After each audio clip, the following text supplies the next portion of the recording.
Court में जाता रहा। इन्होंने मेरे से बात की कि आप क्या कर रहे हो। मैंने अपना वृत्तांत इनको सुनाया। इन्होंने मुझे ऑफर दी कि आप हमारी यूनियन में ज्वाइन करो, जो भी होगा हम आपका थोड़ा बहुत खर्च देते रहेंगे। फिर मैंने 2018 के लास्ट जैसे मैं यूनियन के ऑफिस में ज्वाइन किया।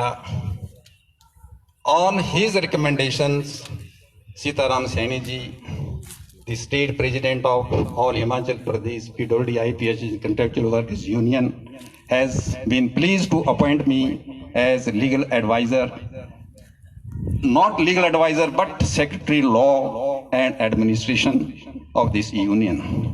जो पोस्ट इन्होंने मुझे ऑफर की वो बहुत बड़ा एक औहदा है। मेरे से पूर्व वक्ताओं ने यूनियन की उपलब्धियों के बारे में विस्तार से चर्चा की।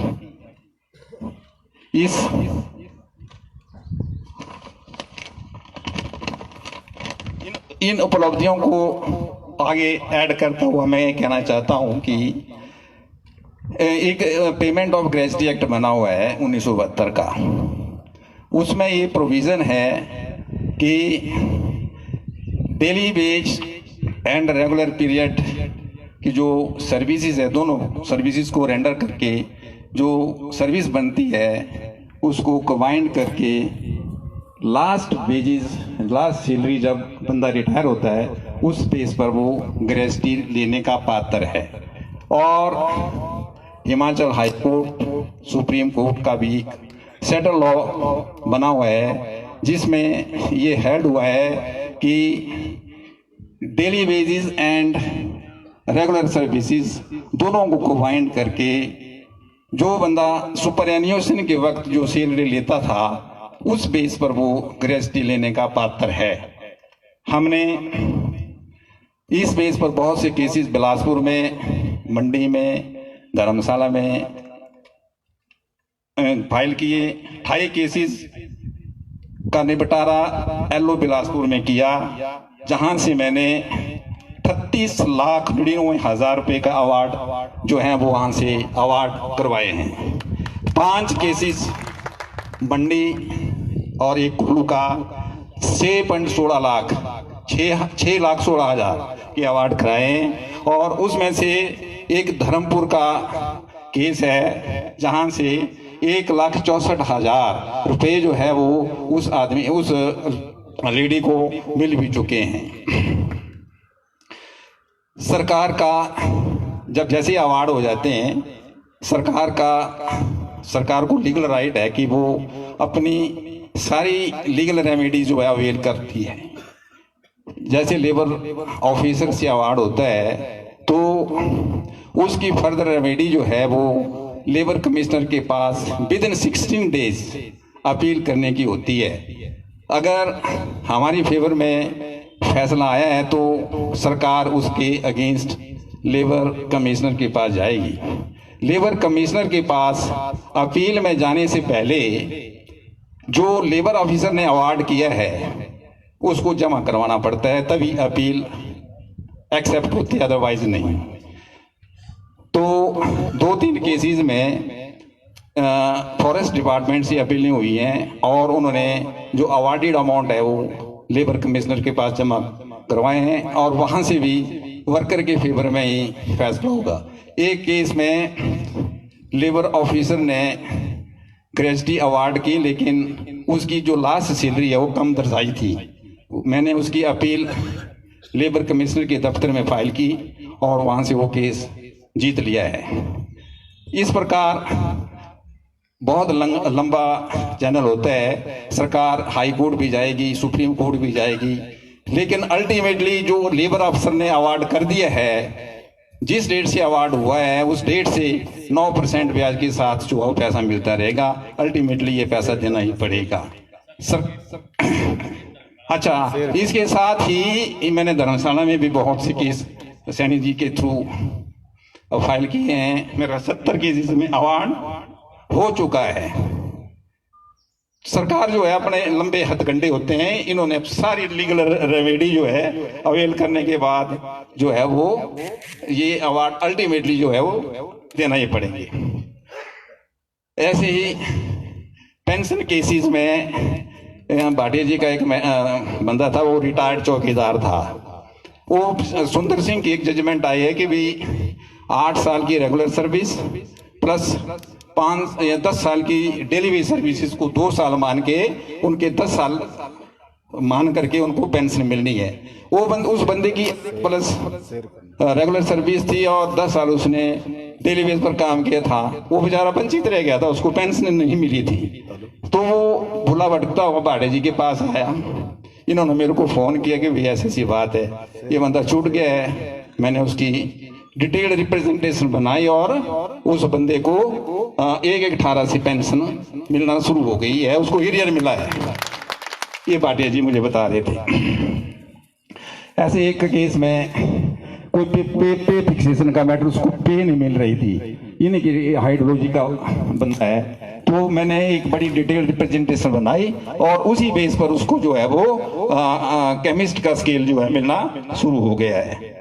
इसी प्रकार से हमें बहुत से यूनियन में पे फिक्सेशन के मैटर, सीनियोरिटी के मैटर, ग्रेडेशन के, रिकवरी के और रिट्रेंचमेंट और डिसमिसल के, ऐसे से बहुत से केसेस जो हैं वो मैं डील कर रहा हूँ। भाटिया जी मुझे कोई ना कोई काम बताते रहते हैं। इनको पूरे हिमाचल का नॉलेज है और ऑल हिमाचल PWD-IPH से जुड़े हुए हैं और ये मुझे बहुत से काम बताते रहते हैं। मैं उनको जैसे बताते हैं उसके ऊपर कार्रवाई करके और उनका समाधान भी जो है वो तुरंत हो जाता है। आउटसोर्स में बहुत से लोग लगे हैं, शिमला क्लीन बीज है या बहुत से और 10 दूसरे कॉन्ट्रैक्टर हैं। उनमें से कुछ 114 लोग जो है हमारे पास आए हैं, जिनके केसेस जो हैं वो लेबर ऑफिसर के पास हमने डिमांड नोटिस कंसर्न एम्प्लॉयज को as well as labour officer को कॉपी किया और उनकी सुनवाई भी कंसर्न लेबर ऑफिसर कर रहे हैं। कई लोगों को EPF घटा है, कईयों को टाइमली वेजेज नहीं मिल रहे हैं, कईयों को अगर निकाल दिया तो उनको रिट्रेंचमेंट बेनिफिट्स मिलने वो नहीं दिया है। लोगों को बाहर का रास्ता बता दिया महकमे ने, लेकिन उनको कोई इंफॉर्मेशन नहीं दी गई है कि भाई आपकी नौकरी समाप्त कर दी है या कंटिन्यू है। जब तक कंपनी जो है या ठेकेदार जो है उनको लिखित रूप से ये नहीं आदेश देता कि हमें हमारा ठेका पूरा हो गया है, अब हमें आपकी नौकरी नहीं चाहिए और उनको जो भी उनका पैसा बनता है वो देना पड़ेगा। जब तक वो नहीं देते तब तक वो लायबल है। अगर वो नहीं देंगे तो प्रिंसिपल एम्प्लॉयर जो है उसके लिए लायबल है, प्रिंसिपल एम्प्लॉयर को वो पैसा देना ही पड़ेगा। तो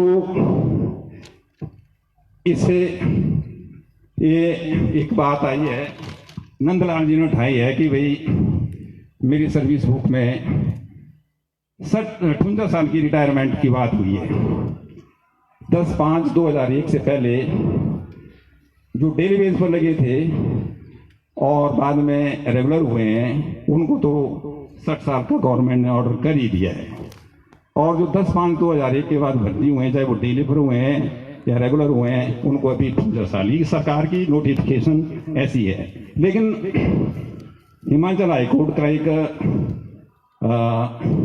मेरे ख्याल फॉरेस्ट डिपार्टमेंट का केस है, उसमें एक फैसला डिवीजन बेंच का आया है कि भाई जो रिटायरमेंट एज है, चाहे वो 10/5/2001 से पहले लगे हैं, चाहे वो 10/5/2001 के बाद लगे हैं, वो सभी जो हैं वो एक ही एज में 60 साल की एज में ही रिटायर होंगे।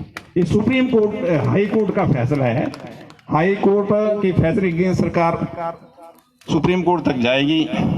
सुप्रीम कोर्ट में भी हाई कोर्ट का फैसला वायरल होगा और सभी को जो है वो 60 साल की रिटायरमेंट ही मिलेगी। ये आप पक्का मानो कि ये होने वाला है। एक पंप ऑपरेटर जिसने बेचारे ने डिप्लोमा इन सिविल इंजीनियरिंग किया है या मेरा डिग्री की हुई है and he is still working as pump operator. हमारे यहाँ वर्क इंस्पेक्टर्स हैं, उन्होंने जिन्होंने मतलब डिप्लोमा या इंजीनियरिंग सिविल डिग्री ली हुई है, उनको एज जेई प्रमोट कब से कर दिया गया है। लेकिन पंप ऑपरेटर और वर्क इंस्पेक्टर एक ही क्लास है, क्लास 3। इनका भी शीघ्र ही R&P रूल्स में ऐसा प्रोविजन डाला जाए और उसका हवाला दिया जाए जो वर्क इंस्पेक्टर का प्रमोशन के लिए है चैनल। वैसे ही पंप ऑपरेटर जो कि सिविल इंजीनियरिंग की है, डिप्लोमा होल्डर्स हैं, उनकी पदोन्नति का SJE जो है ना समाधान होना चाहिए। इसकी डिमांड जो है ENC के पास या सरकार के पास रखना उचित है। एक भाई साहब बोल रहे थे सोलन सिटी में पंप हाउस में एज बेलदार काम कर रहा हूँ और मुझे एक्सपीरियंस सर्टिफिकेट नहीं दिया।